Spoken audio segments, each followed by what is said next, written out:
And welcome to this edition of the Native News Update on this Thursday, October 6th. I'm your host for today's program, Paul DeMain. Many of the stories right here can also be found at our website at IndianCountryNews.com. And here are some of the news stories for the day from the Associated Press and other Native news sources. A man who alleges he was sexually abused decades ago at St. Paul's Indian School in Marty has asked the South Dakota Supreme Court to let him to continue his lawsuit against the religious organization that ran the school. A circuit judge threw out the case, ruling that D.Z. Iron Wing waited way too long to file the lawsuit because he knew of injuries caused by the alleged abuse more than 3 years before he took legal action.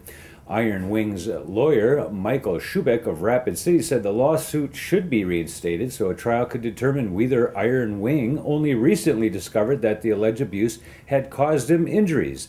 But lawyers representing the religious organizations that previously operated the boarding school said Iron Wing waited too long to go to court because he has acknowledged that he never forgot the alleged abuse and knew it caused him to be angry and hate the religious organization.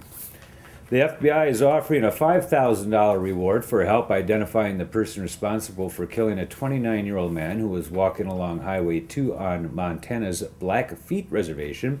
Eugene Jesse Stevens was killed about 1:45 a.m. on September 25th after he left his vehicle and began walking along the highway between Browning and East Glacier. No arrests have been made. FBI Special Agent David Johnson said he hoped the reward offer would spur someone to come forward with information. Anyone with information is asked to contact the FBI at 801-579-1400 or 406-424-8411. And those numbers are on the board there for you to call if you want. As one company begins drilling a nickel and copper mine in Michigan's Upper Peninsula, another has applied for state permits to mine copper and silver in a different section of the peninsula near Lake Superior. Orvana Minerals Corporation, a subsidiary of the Toronto-based mining company, is targeting 798 million pounds of copper and 3.5 million ounces of silver from an underground deposit near Ironwood on the UP's far western end. Orvana has filed paperwork required for 13 permits, one from the State Department of Natural Resources and others from the Department of Environmental Quality. If they're approved and the parent company decides to proceed, the mine would operate an estimated 14 years and employ about 250 people, according to Bill Williams, president of Orvana's USA subsidiary. And that's very close to the Pinocchio Mountains mining project that's also going on near the Bad River Ojibwe Reservation.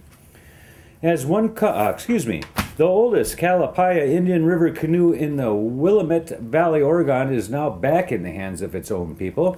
The Willamette Heritage Center recently donated the canoe to the Confederated Tribes of Grand Ronde. The canoe now sits in a glass case at the tribe's government building.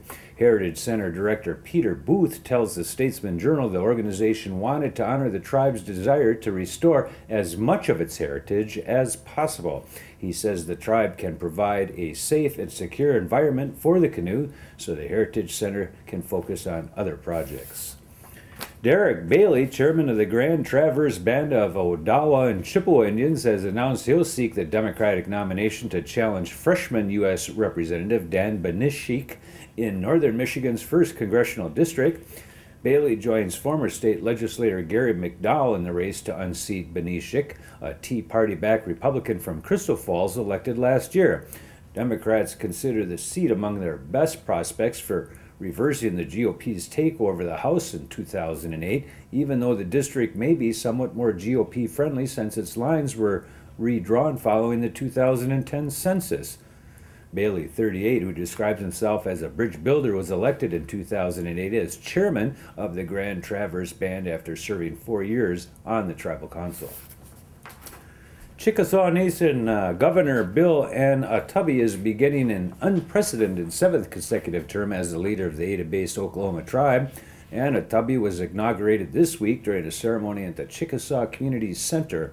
The first governor of the Chickasaw Nation to be re-elected twice without an opponent, Anoatubby was first elected in 1987. Since that time, the annual operating budget of the tribe has grown from $11 million to more than $750 million, and the number of employees has grown from 250 to more than 10,800.